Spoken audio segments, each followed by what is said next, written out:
must-watch news station of the CSRA, News Channel 6.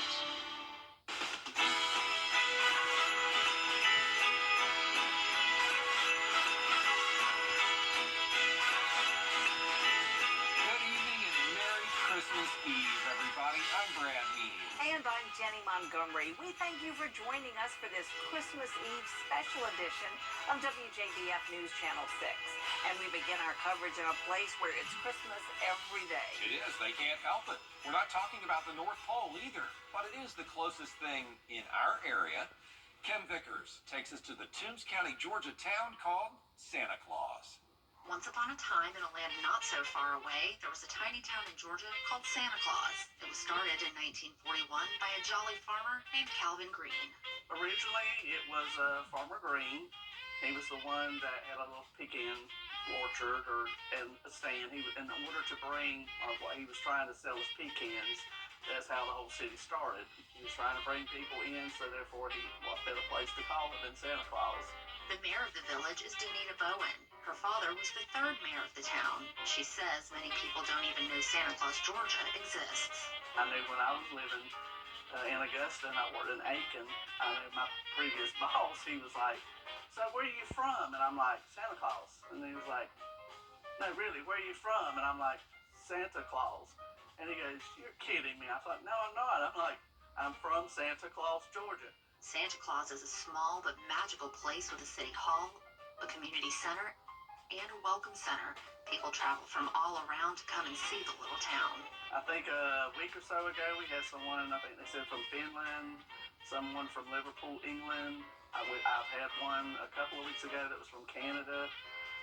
So they all over the states, even across the sea, somehow or another they find us.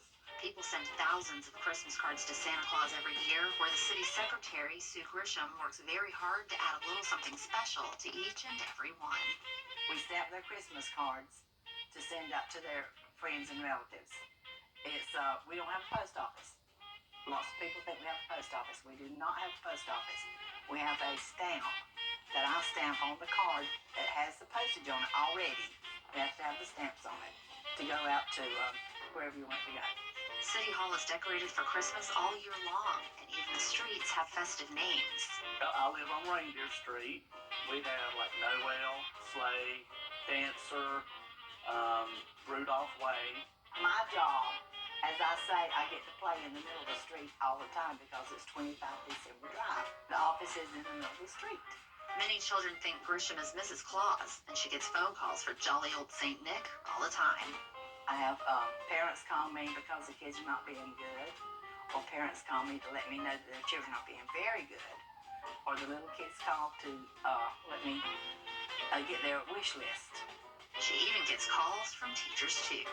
I had a teacher call me from Jacksonville, and she said she was a daycare, and she had 20 little kids, and she was letting them she had me on speakerphone, let them tell me what they wanted for Christmas. And they said, "And so what does Miss Julie want?" They said, "Tom Brady." I said, "Oh my gosh."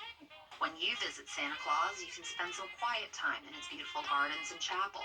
And inside the town's Welcome Center is a museum where boys and girls can learn all about Santa Claus, Georgia. They can even take home a reminder of their visit. You'll see why the people of Santa Claus love to live there. Pretty much everybody knows everybody and gets along. It's that kind of a Mayberry RFD kind of feel. I just love it. I love the excitement of Christmas. I love people. That's a big help in my job. I love people because we have all kinds of people come in here. And before you leave, make sure to take a picture at the welcome sign, or even get a selfie with an Elfie. In Santa Claus, Kim Vickers, WJBF, News Channel 6.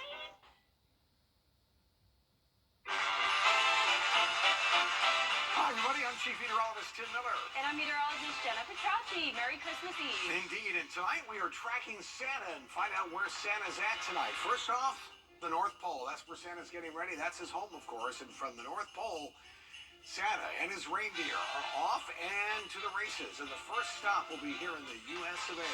Happens to be, of all places, Huntsville, Alabama. That's his first stop. And you'd think he'd come right to Augusta area after that, but nope, he's headed to Seattle, Washington, where he's going to make a stop. You know, Santa has his own way of doing things, Jenna. Yeah, that's right. Yeah, that's true. And then from Seattle, he's actually going to go all the way across the Atlantic to Madrid, Spain. The question is, where does he go from Madrid? Yeah, so Santa has a lot of more stops to make, of course, before he comes to Augusta. I'm sure that's what everyone's wondering. When is he going to come here to our houses? And it's usually pretty hard to tell exactly when Santa will get here, but I do have some secret information from his elves. But before I show you, you have to promise me you're going to go to bed early because Santa does not like to be seen. I know, that's true. But if you're ready, here we go. Santa is going to be in Augusta, Georgia at 4:30 in the morning, so you have plenty of time to go to bed. So that's the most important thing to do, of course, is go to bed so Santa doesn't see you. But there are some other things you can do to keep Santa feeling nice and jolly, and that would be to leave out his favorite treat, melting cookies. I'm sure you like that as well, Tim. And also, don't forget about the reindeer and Rudolph. You can leave out some treats for them outside, too. And if your house has some Christmas lights, be sure to turn those on so your house shines nice and bright for him to see. And Rudolph can certainly see things, but they even help Rudolph along to keep that house nice. Yes, and bright. exactly. That's exactly right. That's the Santa Tracker. And we, all of us at News Channel 6, wish you and your family a very blessed and Merry Christmas. Coming up on our special Christmas Eve edition of WJBF News Channel 6, a holiday staple in Columbia County. We'll take you to the Abilene Baptist Church singing Christmas tree next. Over the last 20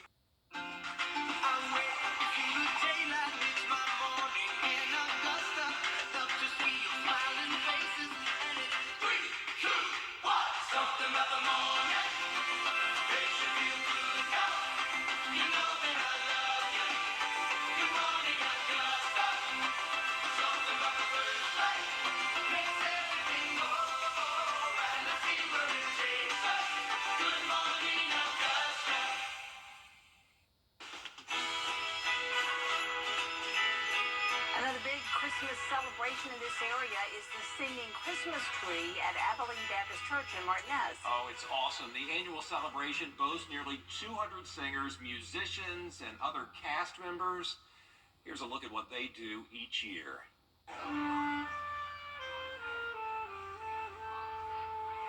We're super excited to have the dress rehearsal. So we call this the attended dress rehearsal. As you can see tonight, folks show up. They'll watch it as we kick off the 45th annual Abilene Baptist Church Singing Christmas Tree. The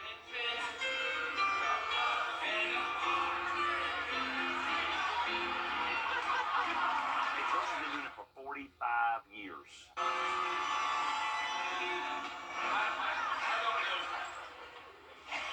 Yeah, I don't know. That was so good. Folks around the area grew up going and coming and seeing the Abilene Baptist Church Singing Christmas Tree.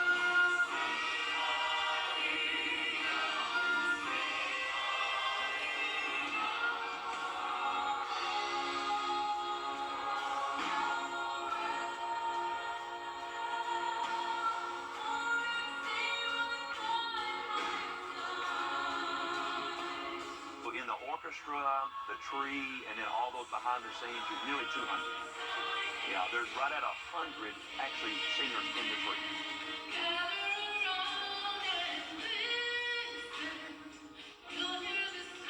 The idea of the gift. You know, Paul calls Jesus God's indescribable gift.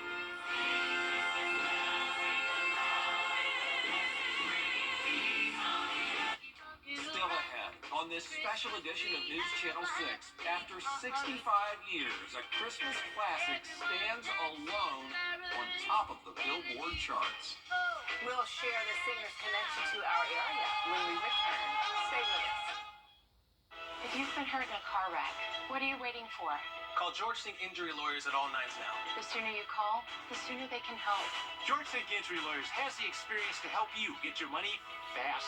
If you've been hurt in a car wreck, call all nines. Ho, ho, ho. 70 years ago, a local legacy was born that changed television forever. Who would ever have thought that television would have become as important as it is, JB? But throughout it all, One thing that has remained the same is the passion we feel for our community and the dedication we have to our viewers. WJBF News Channel 6, celebrating 70 wonderful years of coverage you can count on.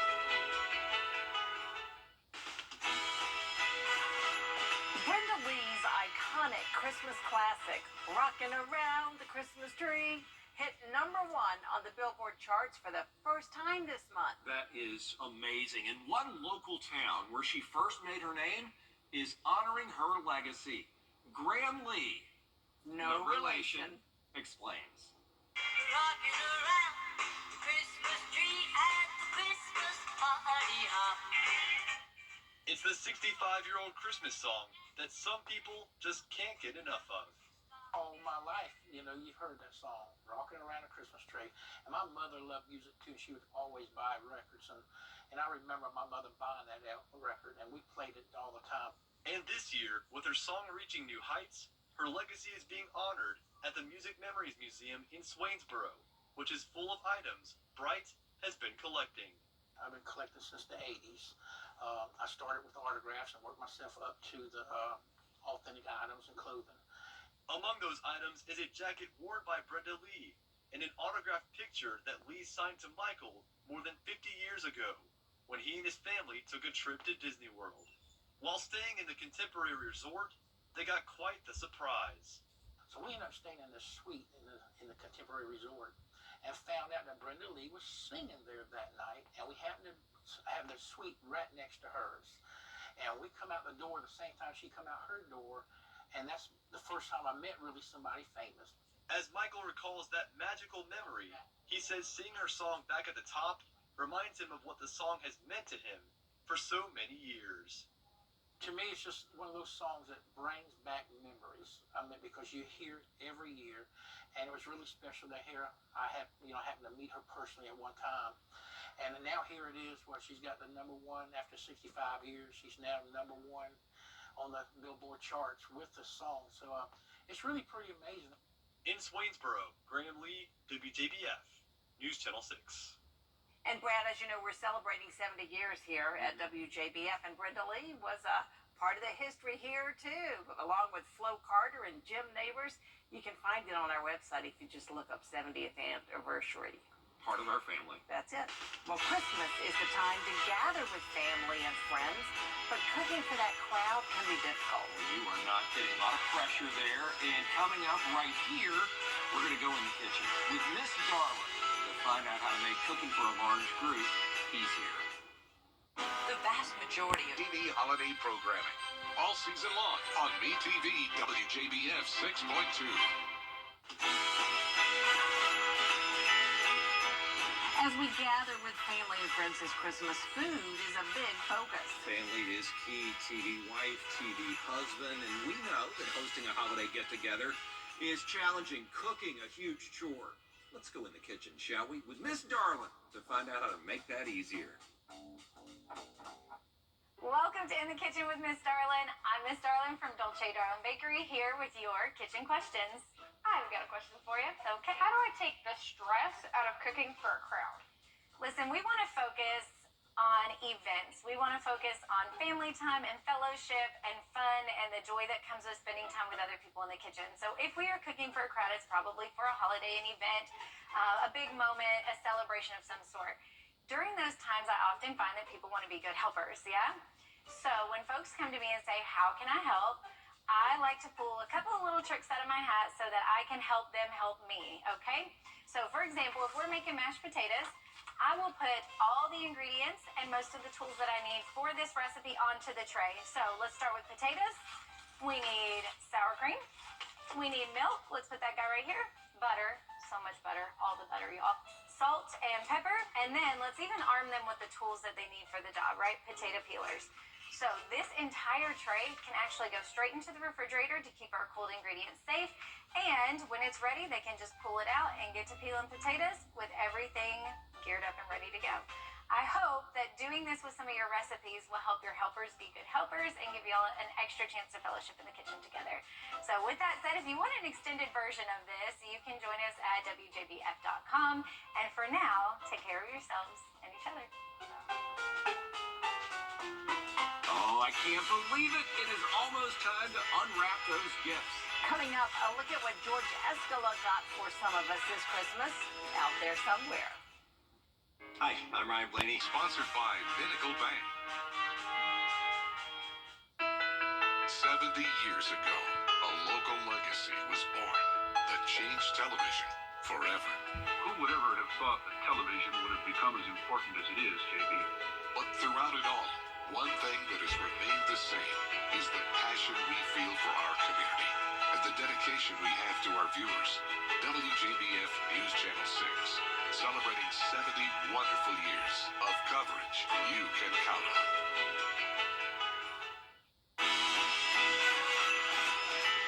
It is almost time to see what's under the tree. And as is the tradition, our own not-so-secret Santa is making a list and checking it twice out there somewhere with George Escala. Move over, Mall of America. It's the Community Ministry of North Augusta thrift store. It's perfect. Quality and quantity at affordable prices. Anchorman Brad Means loves to sit down and watch the college football playoffs and look at all the popcorn he can get in here. That's almost a crime. Call it assault and battery. For stylist Jenny Montgomery, is this nice? And with the flour, oh, this completes any Masters Week ensemble. Even if it's cold and raw outside, weatherman Tim Miller is up for the challenge. Viper 6. Sounds like a great wrestling name. Sportsman Brandon Robertson, is this fool a snowboard? But this is Augusta. It's kind of like getting Michael Jordan a comb. Mary Morrison, the queen of the morning show. Look at this. It's like a little TV. What is it? I have no idea. She's smart. She'll figure it out. We're not forgetting the other morning anchor, Barclay Bishop. Balancing family and career can get stressful. Look at this. How would that not improve your mood? For D. Griffin, look at this pain relief ice roller. It says perfect for migraines and headaches. But I don't know if she needs it. She doesn't anchor with John Hart anymore. What fun shopping for the gang at Channel 6. Got everybody taken care of. You can see I really cleaned up. Out there somewhere in Belvedere, George Escala, WJBF, News Channel 6. We want to leave you tonight with a Christmas classic. Everybody knows the poem, The Night Before Christmas, right? It's wonderful. Well, we, along with some of our co-workers, tried to recite the Christmas Eve staple from memory. Take a listen. 'Twas the night before Christmas, and all through the house not a creature was stirring, not even a mouse. The stockings, oh my gosh. Everybody was watching News Channel 6, including the mouse. Then what should I hear? What should I hear? Then what should appear on the roof but a clatter? Santa came down the chimney and he gave you some gifts. The stockings were hung by the chimney with care in hopes that St. Nicholas soon would be there. In hopes that St. Nicholas soon would be there. Something about the animals. Didn't they say something about Dancer and And the children were nestled all snug in their beds while visions of sugar plums danced in their heads. I have never had a vision of a sugar plum. Who wrote this? The sugar plums aren't really that good, so if you're dreaming of sugar plums tonight, probably should set the bar a little bit higher. And there was a feeling of Christmas in the air. That's all I got. Is this playing out right? Like, what is this? And Mama in her kerchief and I in my cap had just settled down for a long winter's nap. When out on the lawn there rose such a clatter, I sprang from my bed to see what was the matter. I ran to the window and tore open the sash. And out of the wondering snow, Away I went, something like a flash, tore open the shutters, threw up the sash, which I'm guessing is like a curtain type thing. When what to my wondering eyes should appear, it actually describes the snow, and then what to my wondering eyes should appear but a miniature sleigh and 8 tiny reindeer, which if you're delivering all those gifts shouldn't be a miniature sleigh. And reindeer, I'm guessing, aren't that miniature or small, but either way.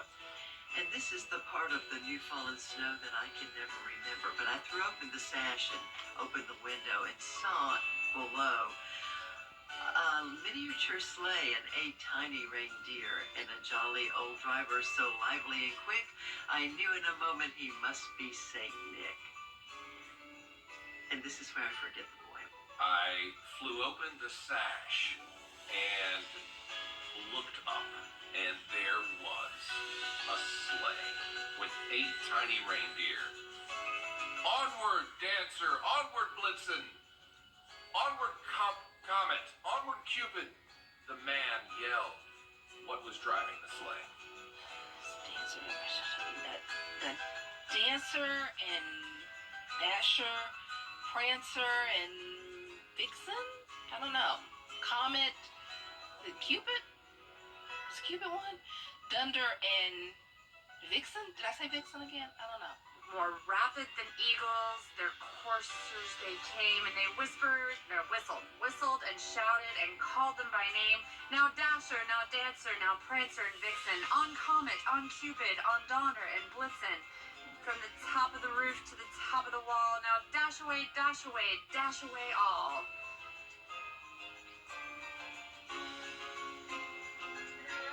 I'm trying to remember what's next. And then he came into our chimney, and he delivered his gifts. He was dressed all in red from his head to his toes. And there was some soot in there, maybe on his foot. He had a little Jolly Green that had a bowl full of jelly and a belly that shook like a bowl full of jelly.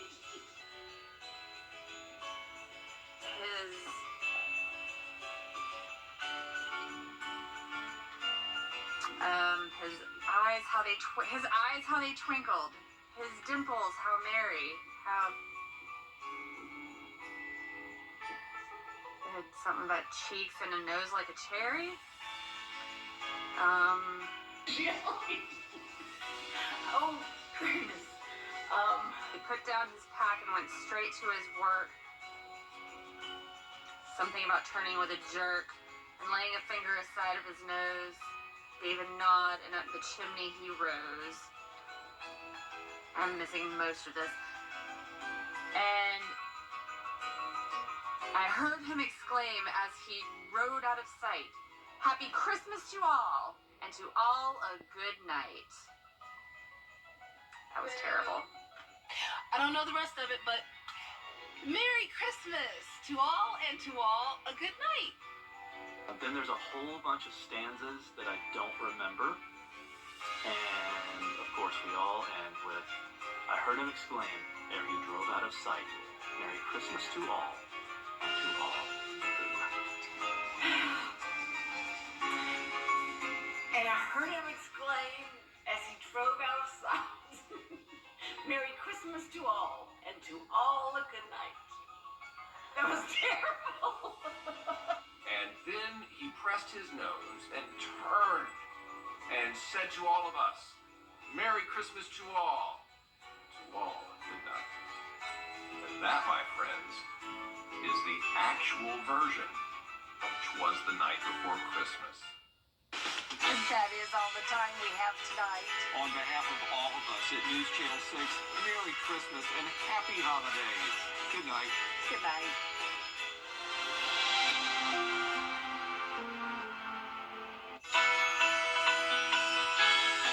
It's that time of year.